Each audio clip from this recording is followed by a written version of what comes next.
Hello students, myself Jitendra Shukla. Today we will discuss about geometrical isomerism in coordination compounds. देखिएगा geometrical isomerism क्या है? Actually coordination compound में दो तरह के आइसोमर्स होते हैं. आइसोमेरिज्म, इसमें दो तरह के आइसोमेरिज्म हो सकते हैं. एक को हम लोग कहा करते हैं स्ट्रक्चरल आइसोमर और अनदर वन इज स्टीरियो. इसके बारे में स्टीरियो आइसोमेरिज्म आप देखेंगे कि स्ट्रक्चरल आइसोमर हम लोगों ने डिस्कस कर लिया है. Ionization isomer, coordination isomer, linkage isomer and hydrate isomer, ये हम पढ़ चुके हैं पिछले वीडियो में. अगर आपने नहीं देखा है तो यहाँ आई बटन पर दिया हुआ है link, you can go through that.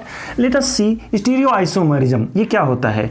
Compounds having same molecular formula, compounds having same that is molecular formula but क्या different same formula same but different arrangement in space. Three dimensional space, उनका arrangement थोड़ा अलग होगा और इसको हम लोग कहा करते हैं stereo isomerism. Further stereo isomer दो तरह के होते हैं, स्पेशलिटी दिया और इसको देखते हैं कि स्टीरियो आइसोमर क्या क्या हो सकते हैं, है ना. एक को कहा करते हैं हम लोग that is called geometrical isomerism और दूसरा क्या होता है that is called optical isomer. आज हम पढ़ने वाले हैं ज्योमेट्रिकल, जहां पर ज्योमेट्री चेंज होती हो. ज्योमेट्रिकल आइसोमेरिज्म स्पेशली दो तरह कंपाउंड में देखा गया है. कोऑर्डिनेशन नंबर जिनका 4 होता हो और जिनका कोऑर्डिनेशन CN नंबर 6 होता हो. कोऑर्डिनेशन नंबर 4 और कोऑर्डिनेशन नंबर 6. कोऑर्डिनेशन नंबर 4 का मतलब क्या होता है कि सेंटर एटम का कोऑर्डिनेशन नंबर 4 है. वैसे आप समझिएगा, आप देखे हैं तो मैं इनके बारे में हम लोग डिटेल में अभी स्टडी करते हैं कि क्या है कोऑर्डिनेशन आइसोमेरिज्म का ये पॉइंट. चलिए मिटाते हैं इसको. लेट अस सी ज्योमेट्रिकल आइसोमेरिज्म में कोऑर्डिनेशन नंबर 4 और यहाँ देखेंगे कोऑर्डिनेशन नंबर 6 में.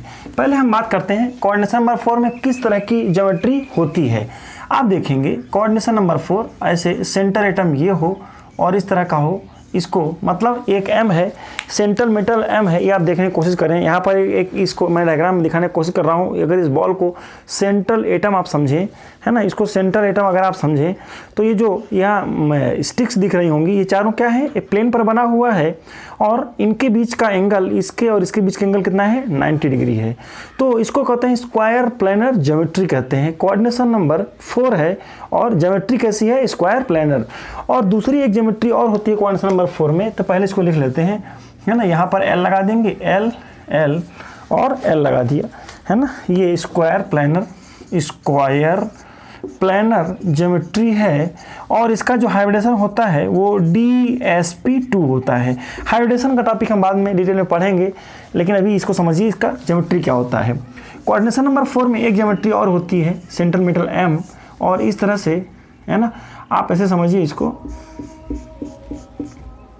एक L यहाँ पर और ये इस तरह का और ये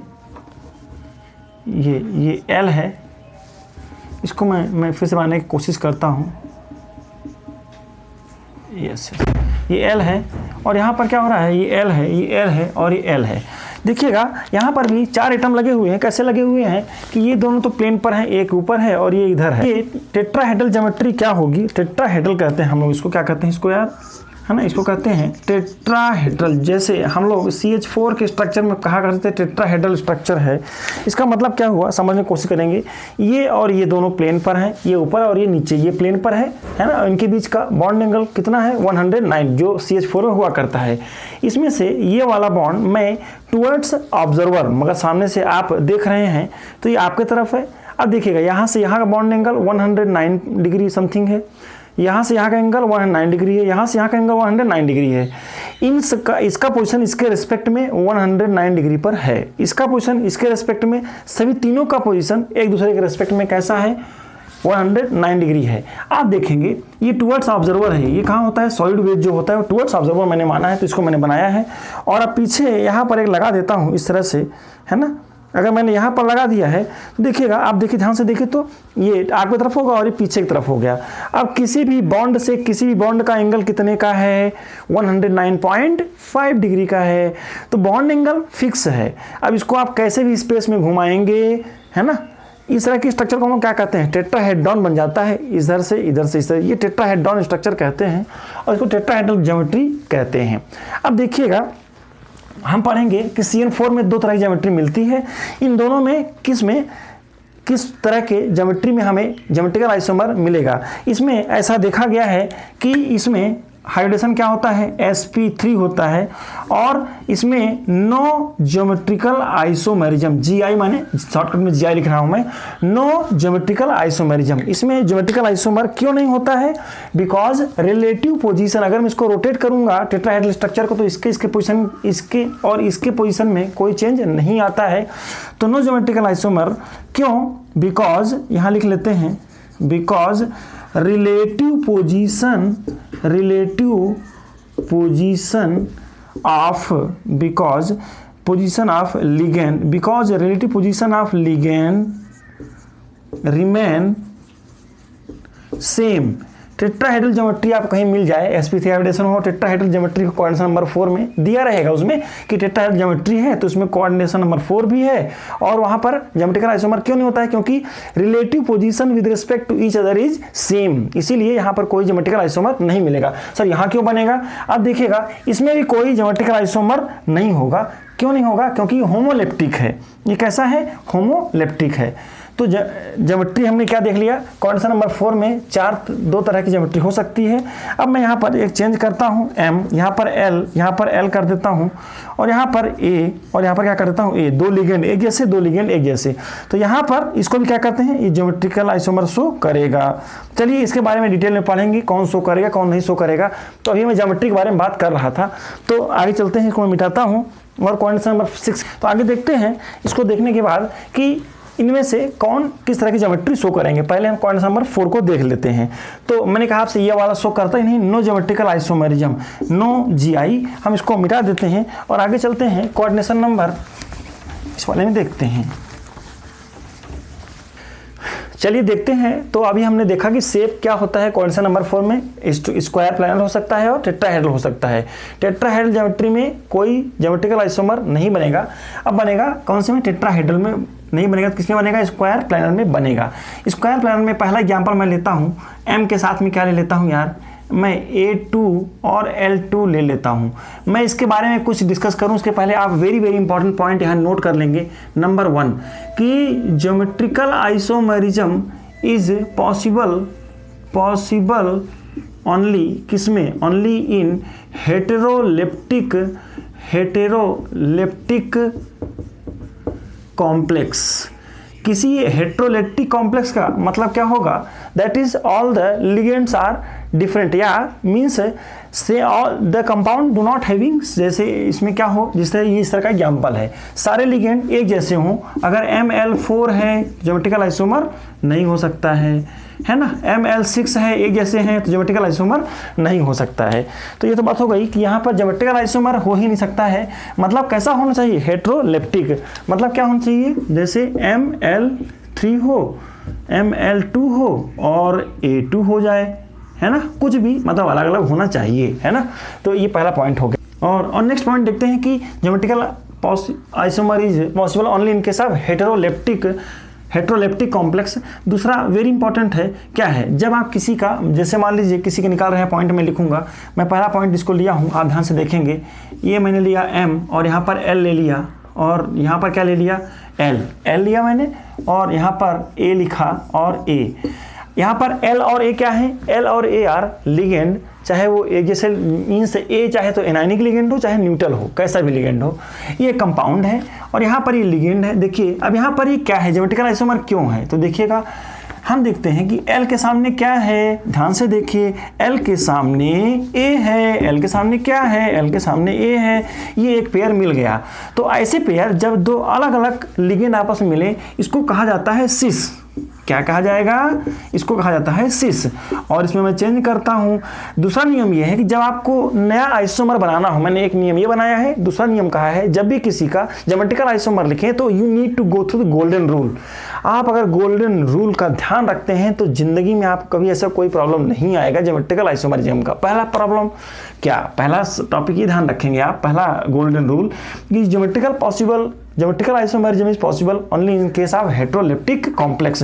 दूसरा इंपॉर्टेंट रूल क्या है, वो क्या है कि जब किसी का ज्योमेट्रिकल आइसोमर आप निकालें तो rotate only one ligand with other. एक को ही रोटेट करें, दो को ना करें, एक बार में, है ना।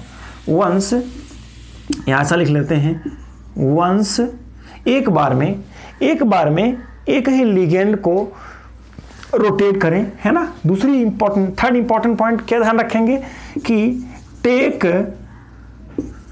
First structure as principal structure.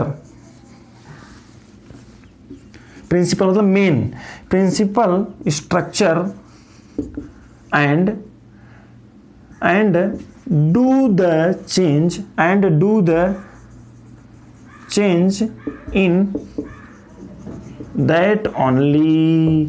मतलब क्या है, एक स्ट्रक्चर को लेंगे, इसी में रोटेट, कोई नया बनाना होगा तो जो चेंज करना होगा इसमें करेंगे। ऐसा नहीं कि हमने, मान लीजिए ऐसा एग्जांपल मैं लेता हूँ, एल लगाया मैंने और यहाँ पर क्या लगा दिया, देखिए कैसे बना दिया, टेट्राहेड्रल ज्योमेट्री हो गई। अब मैं क्या करता हूँ, इसको इससे इंटरचेंज करता हूँ एल। देखिए इसको इससे करना है तो बाकी को ऊपर बदलना ही नहीं है, आगे को सेम कर देना है। पहले चूज कर लीजिए कि इसको किसी से बदलना है, इसको बदलने से कोई फर्क पड़ेगा नहीं, इसको आपस में बदलने से कोई फर्क पड़ेगा नहीं। या तो यहाँ इन दोनों को आपस में एक्सचेंज कर दीजिए या तो इन दोनों को आपस में एक्सचेंज कर दीजिए। तो देखिएगा पहला हमने क्या कहा था कि rotate only one with other, और दूसरा नियम क्या लिखा था इसमें, थर्ड नियम कि टेक फर्स्ट पीसी को हम लोग बार मानेंगे। तो हमने एल को ए से एक्सचेंज कर दिया, यहाँ क्या लिखूंगा ए और यहाँ क्या लिखूंगा एल। अब आप देखेंगे एल के सामने क्या मिलेगा, पेयर एल के सामने एल है और ए के सामने ए है। जब कभी ऐसा पेयर मिले कि सेम लिगेंड सामने सामने आ जा रहे हों, इसको कहते हैं ट्रांस आइसोमर। क्या कहते हैं इसको, ज्योमेट्रिकल आइसोमर है, ये सिस है और ये ट्रांस है। आप देखिए इसके दो स्ट्रक्चर मुझे मिले, एक सिस और एक ट्रांस है। क्या आप इससे और अधिक स्ट्रक्चर बना सकते हैं, आप रोटेट करके देख लीजिएगा, इससे और अधिक स्ट्रक्चर नहीं बनेगा। मैं यहाँ पर बनाने की कोशिश करता हूँ, देखिएगा इसी में चेंज कर देता हूँ, एल है यहाँ पर ए लिख देता हूँ। अब इसको मैं यहाँ रोटेट कर देता हूँ, मैं यहाँ क्या कर देता हूँ, यहाँ पर ए कर देता हूँ और यहाँ पर एल ऊपर कर दिया।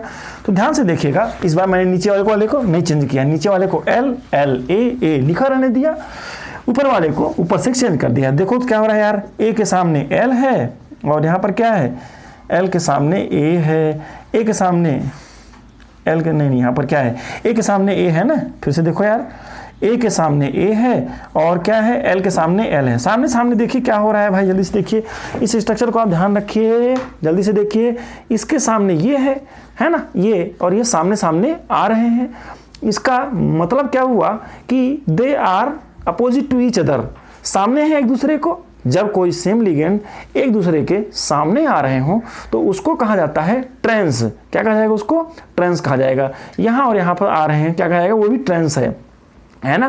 तो आपने ये देखा कि मैंने क्या किया, एल के सामने एल है, ए के सामने ए है। तो इस स्ट्रक्चर का आप क्या कहेंगे, जल्दी सोचिए, बताइए, सिस है कि ट्रांस है, सोचिए। Yes, it is trans. मतलब ये और ये स्ट्रक्चर सेम है, they both are same, these both structures are same. तो आप इसका ये, it is not the isomer of this one, मतलब ये सेम है तो आप इसको ना लिखें।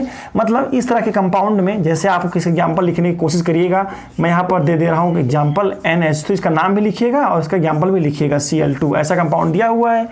तो Pt यहाँ पर सेंट्रल एटम बन जाएगा, NH3 को लगाइएगा इधर साइड और Cl को उधर लगा दीजिएगा, या इसको Cl को इधर लगा दीजिएगा और NH3 को उधर लगाइएगा और इसके आइसोमर बनाने की कोशिश करेंगे। चलिए इसको मिटाता हूं मैं और आगे चलते हैं। गोल्डन रूल को अगर आप ध्यान रखेंगे तो आपको आइसोमेरिज्म में कोई दिक्कत नहीं आएगी। इससे रिलेटेड क्वेश्चंस हर साल पूछे जाते हैं, ध्यान रखेंगे। मैं इसको मिटाता हूं और हम आगे चलते हैं नेक्स्ट टाइप के कंपाउंड में, तो इसको मिटा देते। चलिए आगे देखते हैं और कौन सा ये शो करेगा। MA के साथ में अगर मान लीजिए मैंने ले लिया है ए के साथ मैंने ले लिया है MAB और यहाँ ले लिया है XY, ऐसा ले लिया है यार। तो ध्यान से देखिएगा इसमें क्या मिलेगा हमको। अगर मैंने ऐसा ले लिया है तो मतलब सेंट्रल एटम ये है, यहाँ पर ए है, यहाँ पर बी है, यहाँ एक्स है और यहाँ पर वाई है।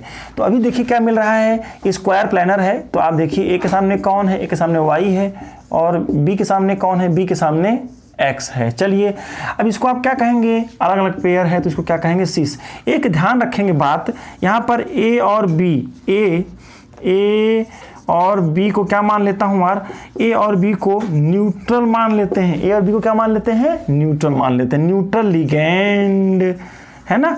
और एक्स एंड वाई को क्या मानेंगे, दे आर एनायनिक, मतलब एन आयोनिक लिगेंड। इसका मतलब क्या होगा, इसका मतलब ये है कि इसमें निगेटिव चार्ज है, किसमें, एक्स और वाई में, है ना। तो अब देखिएगा एक्स और वाई ये क्या है, अपोजिट है, चार्ज भी अलग है, इसके न्यूट्रल है और ये चार्ज, ये मैंने माना है, आप अपने मन से ले सकते हैं, है ना। सर आप देखिए क्या करें चेंजेस में। अब क्या करें, मैंने आपसे रूल बनाया था कि इसी को जीआई पास अलग अलग हेटेरोइलेक्ट्रिक है तो ज्योमेट्रिकल आइसोमर इसमें पक्का होगा, चारों अलग हो गए हैं, ध्यान से देखिएगा। अब इसमें कैसे बनेगा देखिएगा। अब मैं क्या करता हूँ, एक को चेंज करता हूँ, मतलब दो को मैं चेंज नहीं करूँगा, ध्यान से देखिएगा, ए और वाई है ना। अब मैं क्या चेंज करने वाला हूँ देखिएगा, इसको इससे चेंज करता हूँ। आप इसको इससे भी कर सकते हैं, किसी को भी कर सकते हैं, लेकिन इसी में से ही चेंज करेंगे। एम को यहाँ लिया मैंने, एम के साथ में ये, और यहाँ क्या करता हूँ, वाई को यहाँ लगा देता हूँ, वाई है, और यहाँ क्या लगा देंगे, बी लगा देंगे। अब देखिए नया पेयर क्या बना, ए के सामने क्या बना, ए के सामने बी बना है, और देखिए एक्स के सामने क्या बना है, एक्स के सामने वाई। आप इसको वाई के सामने एक्स भी लिख सकते हैं, है ना, ऐसा भी लिख सकते हैं। कैसे लिख सकते हैं, दैट इज वाई के सामने क्या लिखेंगे, वाई के सामने एक्स है।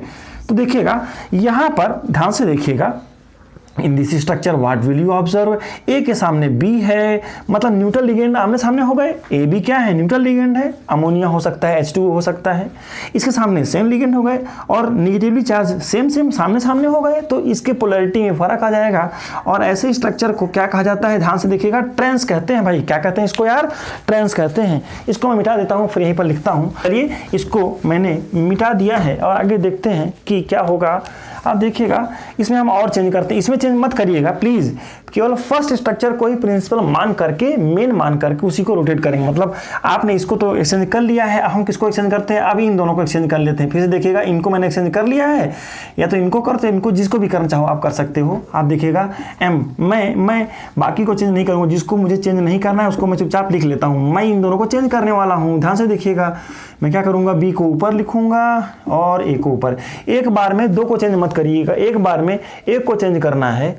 दूसरी बात, मेन स्ट्रक्चर इसको ही मानना है, इसी में जो चेंज करना है, इसमें कोई चेंज मत करिएगा आप, नहीं तो आप कंफ्यूज हो जाएंगे, आपसे नए स्ट्रक्चर बना ही नहीं पाएंगे आप। देखिए यहाँ पर क्या क्या पेयर मिला, जल्दी से देखिए।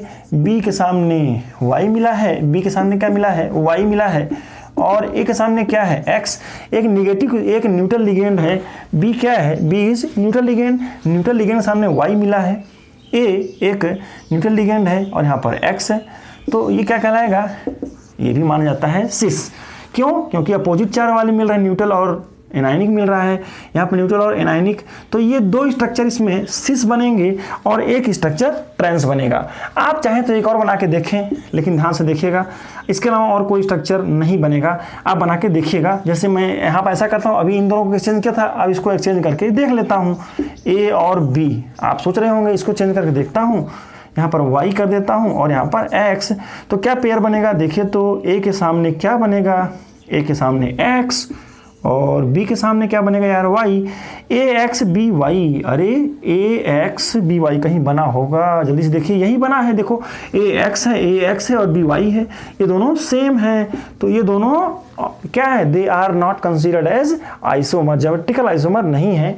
क्यों नहीं है सर, देखने में तो लग रहे होंगे, अरे देखने से नहीं है भाई, उनका पेयर, लिगेंड्स का पेयर अलग होना चाहिए। ये सिंपल सी शर्त है कि जहाँ कहीं लिगेंड्स के पेयर में डिफरेंस आ रहा हो, वहाँ ज्योमेट्रिकल आइसोमर मिल जाएगा। मतलब जो स्पेस में अरेंजमेंट है, 3 डायमेंशनल अरेंजमेंट है, वो कैसा हो रहा है यार, यहाँ पर अलग हो रहा है, एक के सामने अलग अलग लिगेंड आ जा रहे हैं, उसको हम क्या कहते हैं, that is called the geometrical isomer. तो इसको आप नहीं लिखेंगे, इसको आप मिटा देंगे, गलत है, इसको आप नहीं लिखेंगे, है ना। 1 2 3 आइसोमर है, उसमें से 2 सिस है और 1 ट्रांस है। ऐसे ही खुद बना के प्रैक्टिस करेंगे। इसका एग्जांपल मैं यहाँ पर एक लिख देता हूँ, इसका एग्जांपल मैं यहाँ पर एक लिख देता हूँ। कैसा, इसका एग्जांपल मैं यहाँ पर लिखता हूँ, जल्दी से लिखिएगा आप।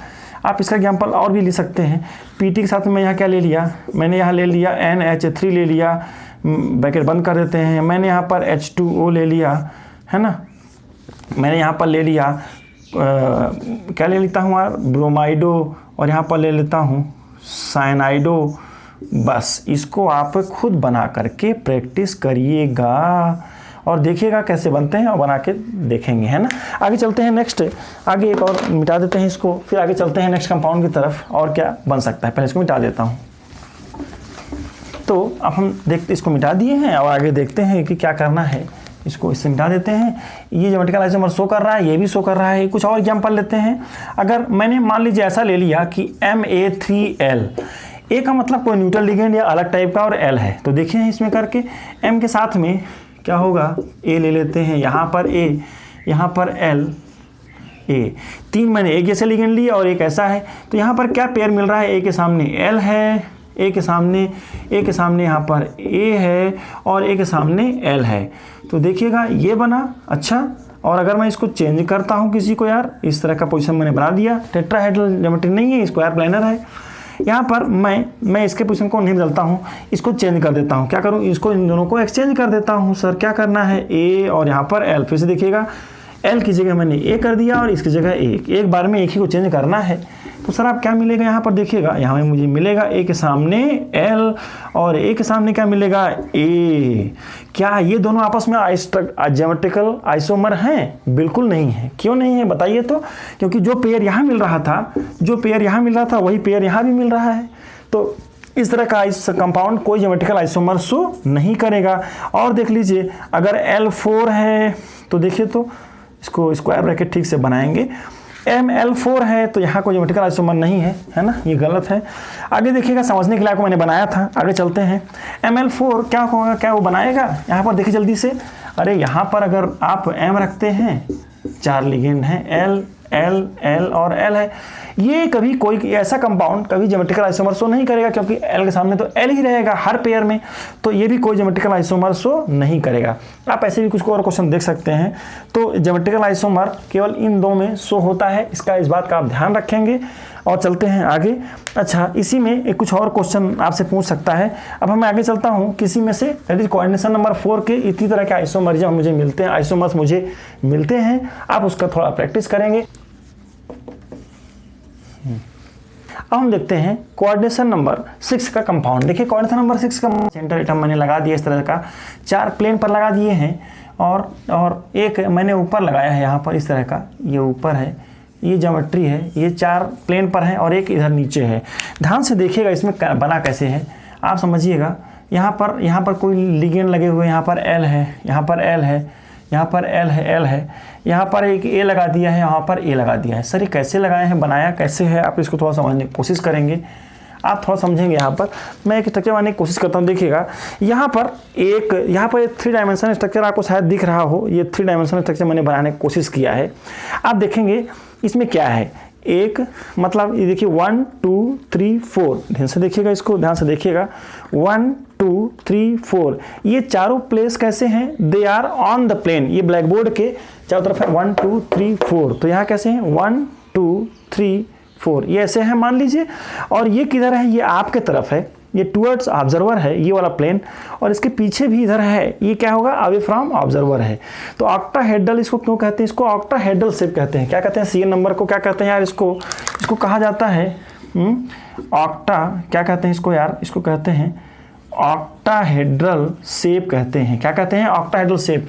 मतलब कोऑर्डिनेशन नंबर 6 है तो ज्योमेट्री क्या होगी, ऑक्टाहेड्रल ही होगी, ध्यान रखना है। अब इसका हाइब्रिडेशन क्या हो सकता है, sp3d2 हो सकता है या d2sp3 हो सकता है, इसके बारे में हम लोग बाद में पढ़ेंगे। अब आप समझ लीजिए बस इतना ही कि ऑक्टाहेड्रल होता क्या है। तो ये होता है ऑक्टाहेड्रल, जिसमें 4 चीज़ें तो प्लेन पर रखी होती है, एक ऊपर और एक नीचे। या आप ऐसे करते हैं डायग्राम को तो क्या हो जाएगा, 4 substance are on the blackboard, 1 is away from blackboard and 1 is back side of the blackboard या व्हाइट बोर्ड।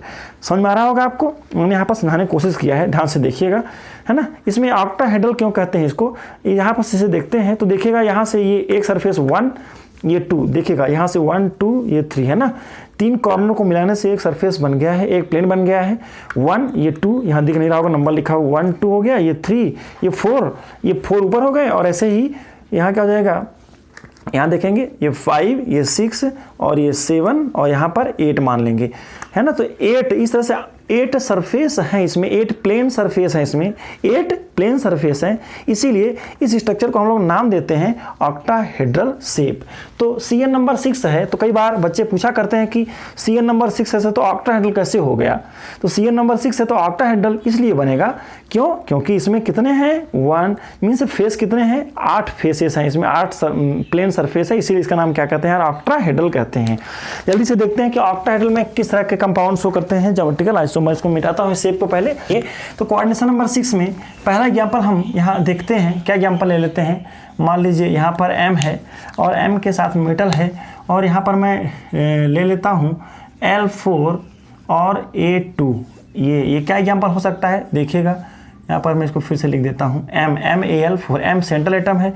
मान लीजिए इसका एग्जाम्पल आप लोग लिखते हैं तो क्या लिखेंगे, आप अपने मन से भी लिख सकते हैं एग्जाम्पल। CR मैंने लिया है, L को यहाँ पर क्या ले लिया NH3 ले लिया है, NH3 कितने 4 ले लिए हैं, और यहाँ क्या ले लेता हूँ Cl2 ले लेता हूँ, और यहाँ प्लस चार्ज लगा देता हूँ, है ना। यहाँ पर ऐसे भी कर सकते हैं आप, कोबाल्ट ले लीजिए, प्लस चार्ज नहीं लगेगा, ठीक है। ये कंपाउंड दिया रहेगा, आपको बताना है कि इसमें ज्योमेट्रिकल आइसोमर होगा कि नहीं होगा। तो ध्यान से देखिएगा क्या होगा सर, तब हम इसको मिटा देते हैं और इससे लिखने की कोशिश करता हूँ मैं। क्या, एक M सेंट्रल एटम है, इस तरह के बना लेंगे, पहले स्ट्रक्चर बना लेंगे, है ना। इस तरह का स्ट्रक्चर बन गया आपका, इस तरह से बन गया। देखिएगा L को पहले लगा लेते हैं, तो यहाँ से लगाता हूँ मैं L 1 2 3 4, 4 L लग गए मेरे, 4 L लग गए। आप NH3 लगा सकते हैं, मैं नाम नहीं लिखूंगा। A को लगाना है सर, यहाँ पर A लगा देंगे, और यहाँ का लगा देंगे यार A लगा देंगे। ध्यान से देखिएगा इसमें क्या हो रहा है, पेयर अप कैसे बन रहा है, L के सामने L बन रहा है, इस L के सामने A बन रहा है। ध्यान से देखिए L के सामने A बन रहा है। देखिएगा जब तक सारे पेयर एक जैसे ना हो जाए तो उसको हम लोग क्या कहते हैं, उसको हम लोग सिस कहते हैं। क्या कहते हैं उसको, सिस है। तो ये एक स्ट्रक्चर बन गया है, इसके बगल में मैं यहाँ बनाने की कोशिश करता हूँ। देखिएगा M इस तरह का स्ट्रक्चर हमने बना लिया, 4 प्लेन पर बनेंगे, है ना। ये आप समझ गए होंगे, 4 ऐसे प्लेन पर बना लीजिए आप, और एक ऊपर और एक नीचे। अब क्या करिए, आप किसी एक के पोजीशन को चेंज कर दी। L और L को चेंज करने से कोई फ़ायदा नहीं होगा, L को चेंज करने से कोई फ़ायदा नहीं होगा। हम ऐसा चेंज करते हैं, फिर से ध्यान से देखिएगा, ऐसा करते हैं कि इसको I am going to change with one of the substance. पहले मैं A को चेंज करूँगा, क्या चेंज करता हूँ, सोचिए, मैं इस A को इस L से चेंज करता हूँ, इस A को इस L से चेंज करता हूँ, क्योंकि यहाँ से चेंज करूँगा तब भी LA, यहाँ भी LA है, यहाँ रखूँगा इसको तब भी LA ही रहेगा, है ना, LA। तो फिर से देखिएगा यहाँ चेंज ऐसे करता हूँ, कुछ नया चीज़ मिले। फिर से देखिएगा मैं इसको बदलने वाला हूँ इसके साथ में, तो मैं ऐसा जब से पहले इसको बदलने वाला नहीं हूँ उसको लिख लेता हूँ। इसको मैं नहीं बदलूंगा तो L लिख लेता हूँ, इसको नहीं बदलूंगा इसको A लिख देता हूँ। यहाँ चेंज नहीं करना है, यहाँ चेंज नहीं करना है। अब मुझे चेंज कहाँ करना है मैं सोच लिया हूँ। आप इसको यहाँ से करके देखिएगा, कोई नया ज्योमेट्रिकल आइसोमर नहीं मिलेगा। आप यहाँ से यहाँ देखेंगे करके तो क्या हो जाएगा, A को यहाँ लगाया और L को यहाँ लगा देता हूँ। तो ध्यान से देखिए क्या पेयर बना, L के सामने L एक बना, A के सामने A बन गया, A के सामने A, L के सामने L के सामने L। देखिए सारे पेयर एक जैसे मिल रहे हैं, तो क्या कहते हैं इसको हम लोग, ट्रांस कहते हैं। जो इसका नाम होगा उसके नाम के पहले आप सिस या ट्रांस लगा देंगे, नाम सेम रहेगा, बस शुरू में सिस या ट्रांस लग जाएगा। अब आप और भी स्ट्रक्चर बना के देखिएगा, क्या कुछ और नए पेयर मिलते हैं। जहाँ कहीं भी नए पेयर मिल जाएंगे, समझ जाइएगा, जहाँ कहीं भी ऐसे नए पेयर मिल जाएंगे, ये रफ वर्क है, ये रफ में आप करके देख लीजिएगा। और जहाँ कहीं भी नया पेयर कहीं मिल जाए, पक्का है कि वहाँ पर सिस ट्रांस आइसोमर या ज्योमेट्रिकल आइसोमर को ही सिस ट्रांस आइसोमर कहते हैं। तो आप ऐसे बना के खुद देखिएगा और देखिएगा। तो पहला एग्जाम्पल हो गया है, आगे मैं एग्जाम्पल नंबर नेक्स्ट लिखता हूँ, इसका एग्जाम्पल खुद लेके देखिएगा। तो ये स्ट्रक्चरल आइसोमर शो करता है। मैं आगे लेता हूँ, इसका एग्जाम्पल ले लेता हूँ। क्या लिखता हूँ, L3 के साथ में L3 ले लेता, या ऐसा ही करता हूँ, क्या ले लेता हूँ, इसमें M के साथ में ऐसा करते हैं कि I am taking here yes L एक डाइडेंटेट ले लेता हूँ 2, और यहाँ पर क्या ले लेता हूँ A2। ध्यान से देखिएगा सर ये क्या है, ये क्या है, लेट अस सी। एक और इसके इसमें लेता हूँ, ये ठीक से चल नहीं रहा है, एक देखते हैं इसको। यस, फिर से देखिएगा M L2 L क्या है यार, यहाँ पर L ये जो लिखा है ये क्या है भाई, ये एक डाइडेंटेट लिगेंड है। कैसा है, डाइडेंटेट लिगेंड। और ये क्या है, मोनोडेंटेट या यूनिडेंटेट लिगेंड है। सर ये क्या हो सकता है, NH3Cl Br न्यूट्रल या कैसा भी हो सकता है। L क्या हो सकता है, डाइडेंटेट। क्या हो सकता है, EN, है ना, क्या क्या हो सकता है, आप समझ रहे होंगे नाम। ये EN हो सकता है, OX ऑक्सीलेटो हो सकता है, कुछ भी हो सकता है, तो आप समझ रहे होंगे। मैं इसको लिखने की कोशिश ऊपर करता हूँ, इसको मिटा देता हूँ, है ना एग्जाम्पल्स को। चलिए इसको पहले मिटाता हूँ फिर आगे लिखता हूँ, पहले इसको मिटा देते हैं। चलिए आगे देखते हैं कि MLL और ऐसा कोई लिगेंड आ गया जिससे इसका एग्जाम्पल मैं लिखने की कोशिश करता हूँ। एक मान लीजिए CR एक लिगेंड है और यहाँ पर उन्होंने दे दिया है, मान लीजिए क्या दे दिया है यार, कि यहाँ पर दे दिया है EN दे दिया है, EN2 है।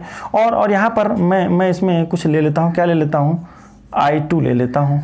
चलिए ठीक है, I2 को ऐसे लिख देता हूँ, है ना। आप समझ में आ रहा होगा आपको मैं क्या करना चाहता हूँ। I2 माने आयोडाइडो एक लिगेंड है, इथेनॉल डाइमाइन आयोडाइडो ऐसा लिखा है मैंने। और ये इसमें प्लस चार्ज भी है ना। रहे न रहे चार्ज का कोई मतलब नहीं, चार्ज को बाहर लिख देते हैं। फिर से देखिएगा ये क्या कंपाउंड है, मैं यहाँ क्या लिखता हूँ, मैं यहाँ पर M लिखता हूँ। M के साथ में पहले आप जब कभी लिगेंड को अरेंज करना हो, सबसे पहले तो आप ऐसा बना लीजिए, एक ऑक्टाहेड्रल स्ट्रक्चर बना लीजिए। 4 प्लेन पर है और एक ऊपर है एक नीचे है। अच्छा, पहले मैं डाइडेंटेट को लगाता हूँ। मैं क्या करता हूँ, EN को यहाँ लगा देता हूँ। देखिएगा EN क्या है, डाइडेंटेट है, मतलब 2 वैलेंसी को फिल कर देगा, एक ऊपर फिल करेगा और एक यहाँ से लग जाएगा। और कहाँ लगेगा, यहाँ तो लग नहीं पाएगा, इन दोनों में लगाता हूँ मैं। तो यहाँ क्या करता हूँ, EN ऐसे एक ये स्ट्रक्चर बन जाता है, EN ये लग गया है। अब आपके पास क्या बचा है, अच्छा EN को लगा दिया मैंने, मुझे L को लगाना चाहिए था, है ना। चलिए LL को लगाना चाहिए था। चलिए मैं EN को ही समझाने की कोशिश करता हूँ, LL लगा दो या EN। मैं इसी स्ट्रक्चर को बना देता हूँ तो और आसान हो जाएगा आपको समझने में, है ना। CR को बना देता हूँ तो आपको आसान होगा समझने में। CR है, EN यहाँ लग गया, EN यहाँ लग गया। अब आप देखिएगा यहाँ क्या लगाना चाहिए मुझे, एक की जगह क्या है, I है, तो एक आयोडाइडो यहाँ पर, और इसको मिटा देता हूँ, ऊपर ही सब लिखा हुआ है, और एक आयोडाइड ऊपर है। लेकिन इसमें क्या है, इसमें एक प्लस चार्ज भी है। यहाँ तो न्यूट्रल है तो प्लस चार्ज कभी ऐसा कोई आ जाए तो आप उसको कहाँ लिखेंगे, आप उसको इसके यहाँ पर से बना करके यहाँ पर प्लस लिख देंगे, ब्रैकेट है ये, और एक साइड ब्रैकेट लगा करके प्लस लिख देते हैं। तो स्टूडेंट्स आप समझ रहे होंगे ये क्या है यार, यहाँ पर EN के सामने EN है ही नहीं, I के सामने I नहीं है, तो इसको क्या कहते हैं, देखिएगा I के सामने EN है, I के सामने एक EN है और इस I के सामने एक EN है। तो इसको क्या कहेंगे, इसको कहते हैं सिस। क्या कहते हैं स्टूडेंट्स, इसको कहते हैं सिस कहते हैं। चलिए थोड़ा सा चेंज करके देखते हैं हम लोग क्या चेंज करते हैं। मैं यहाँ पर लिखने की कोशिश करता हूँ, CR लिखा मैंने, इस तरह से लिखा भाई, और एक ऊपर और एक नीचे, इस तरह से वैलेंसी मैंने बना दिया इसकी।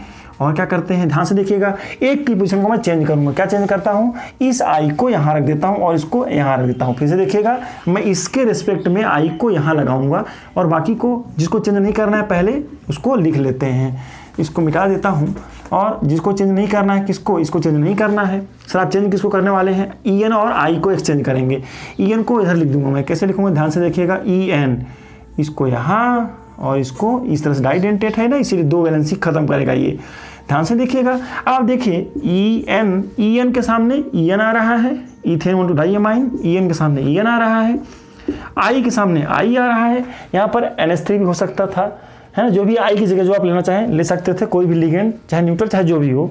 तो देखिएगा अब यहाँ पर ओवरऑल चार्ज क्या है, यहाँ पर इसको मिटा देता हूँ। यहाँ पर क्या आएगा, प्लस चार्ज है तो लिख देंगे ऐसी बात जैसे यहाँ लिखे थे। आप देखिए EN के सामने EN, I के सामने I, यहाँ पर मुझे क्या मिल रहा है, यहाँ पर सेम पेयर मिल रहा है, इसको क्या कहेंगे, ट्रांस कहेंगे। तो यहाँ पर एक सिस होगा और एक ट्रांस होगा। सिस ट्रांस बहुत ही इंपॉर्टेंट ज्योमेट्रिकल आइसोमर है ये, क्यों, क्योंकि इसी के बेस पर आप आगे ऑप्टिकल आइसोमर सॉल्व कर पाएंगे। ऑप्टिकली एक्टिव कौन होगा, है ना, ऑप्टिकली इनएक्टिव कौन होगा, ये सब, या ऑप्टिकल होता क्या है, ये सब हम पढ़ेंगे अगले क्लास में। बस इतना समझिए आपकी ये सिस है और ये क्या है, ट्रांस है। तो इस तरह का कोई कंपाउंड अगर दिया हुआ है इस तरह का है तो ये इस तरह हम देख लिए हैं, ये भी देख लिए हैं, इसका एग्जाम्पल था, है ना। तो इस तरह का कोई कंपाउंड दिया हुआ है तो उसमें सिस ट्रांस आइसोमर हो सकता है। जल्दी से एक और स्ट्रक्चर को देखने हैं, पहले इसको मैं मिटा देता हूं फिर आगे चलते हैं। चलिए देखते हैं थर्ड कंपाउंड एक और देख लेते हैं, इसी से रिलेटेड ही है। अगर M दिया हो और L3 हो और A3 हो, मतलब 3 लिगेंड एक जैसे और 3 लिगेंड एक जैसे हों। ऐसे कंडीशन में हमें किस तरह का आइसोमरिज्म देखने को मिलेगा, है ना। तो देखते हैं, ये मैंने बात कर रहे थे हम लोग कि ये भी शो करता है, ये भी शो करता है, यहाँ बचा है। इसमें क्या होता है, ध्यान से देखिएगा, ये एक लिगेंड है। अब मैं पहले एक ऑक्टाहेड्रल शेप बना लेता हूँ, एक ऊपर और एक नीचे। अब आप इसको ध्यान से देखिएगा, इस तरह से बना हुआ है, ये स्ट्रक्चर है इसका। आप इसमें देखेंगे, यहाँ पर मैं क्या लगा देता हूँ, L3 लगाता हूँ और A3 लगा देता हूँ। ध्यान से देखिएगा, मैं क्या लगाता हूँ, एक L यहाँ, एक L यहाँ और एक L यहाँ, और यहाँ क्या लगा दूँ, A लगा देता हूँ, A और यहाँ क्या लगा देता हूँ, A है। देखिएगा, ये एक अलग तरह का ज्योमेट्रिकल आइसोमर है। इसको ध्यान से देखिएगा, ये L और L, जब एक ligand when same ligands are in one phase का मतलब क्या हुआ, ध्यान से देखिएगा। इसको मैं देखने की कोशिश करता हूँ। चलिए ये ले लीजिए आप, क्या है देखिएगा, इन दोनों को, ये दोनों लिगेंड कहाँ पर है, प्लेन पर है। फिर से देखिएगा, इसको ऐसे मिला लेते हैं तो समझ में आ जाएगा आपको। ये आपकी तरफ है और ये ऊपर की तरफ है। देखिएगा, एक लिगेंड ये L यहाँ पर है, फिर से देखिएगा, एक L यहाँ पर है, एक L यहाँ पर है, L और एक L आपकी तरफ है, इधर है, L है। तो 1 2 3, ये क्या है, एक फेस है। इस फेस पर ये अवेलेबल है L और L, मतलब 3 लिगेंड सीक्वेंस में हो, है ना। तो क्या कहलाएंगे ऐसे लिगेंड, ऐसे कंडीशन में क्या कहेंगे, आप इसको समझने की कोशिश करेंगे।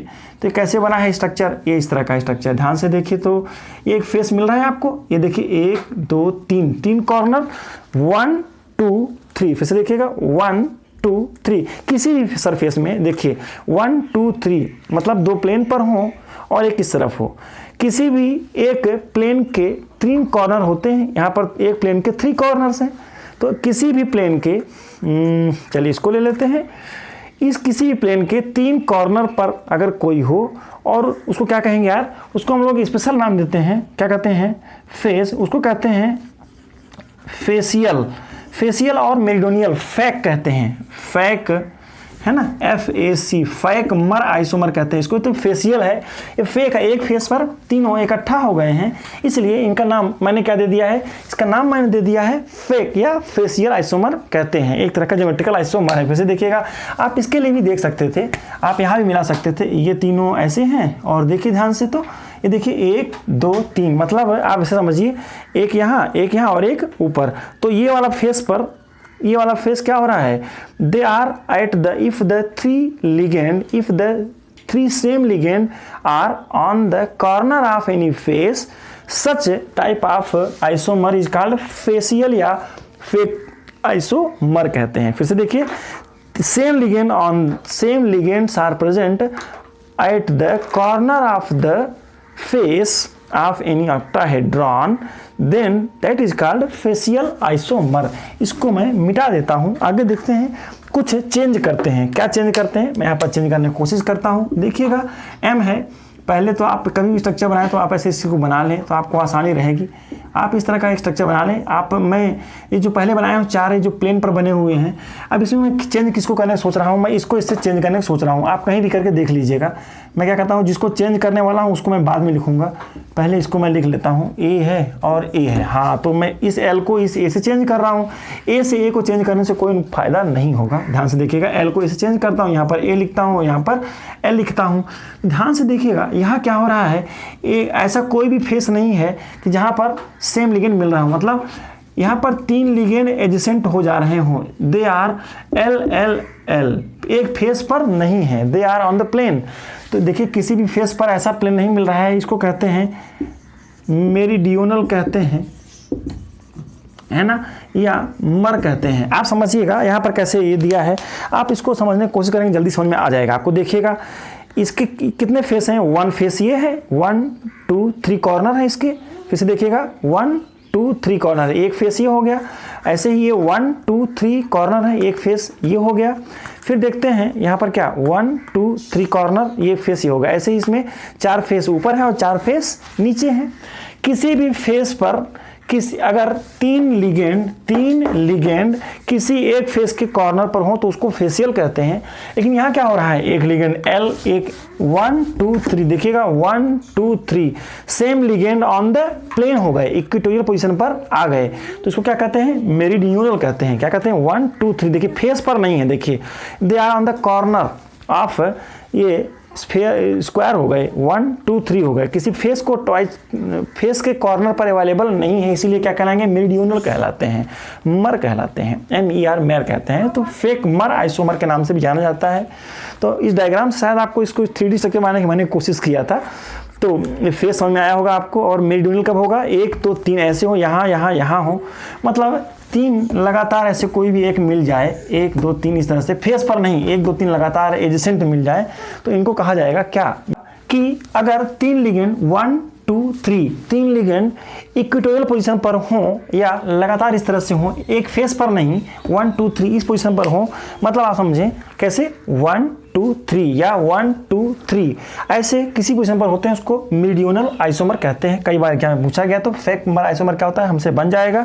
चलिए आगे जल्दी से एक और देख लेते हैं, और क्या आइसोमर हो सकता है। देखिएगा ध्यान से, M हो और यहाँ पर क्या हो, A5 हो और L हो, ध्यान से देखिएगा, या ऐसा कर लीजिए, यहाँ पर आप यहाँ पर L5 कर लीजिए और यहाँ पर A कर लीजिए, उससे कोई फर्क नहीं पड़ता है ना, सब यूनिडेंटेड लिगेंड मैंने लिए हैं।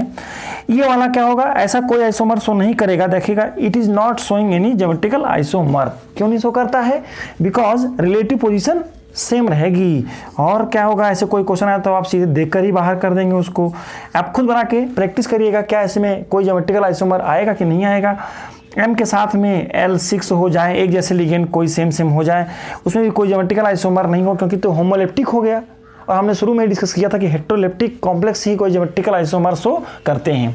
ये सब ज्योमेट्रिकल आइसोमर बड़ा इंपॉर्टेंट है, क्योंकि हमें ऑप्टिकल आइसोमरिज्म को समझने में बड़े हेल्प करेंगे। ठीक है, आज हमने बात किया कि कोऑर्डिनेशन नंबर 4 और कोऑर्डिनेशन नंबर 6 किस तरह के ज्योमेट्रिकल आइसोमर शो करते हैं, सिस ट्रांस करते हैं और फेक मर करते हैं। हमने ये भी समझने की कोशिश किया कि टेट्राहेड्रल ज्योमेट्री जिसकी होती है कोऑर्डिनेशन नंबर 4 और टेट्राहेड्रल ज्योमेट्री हो, उसमें कोई भी they will not show any geometrical isomer. So students practice करिए, ज्योमेट्रिकल आइसोमर के क्वेश्चन जरूर एग्जाम में आते हैं। कुछ डिफिकल्टी आती है तो कमेंट बॉक्स में मेंशन करें, I will try to help you to solve the questions based on that topic. ठीक है, मिलते हैं अगले क्लास में with the optical isomerism. Thank you.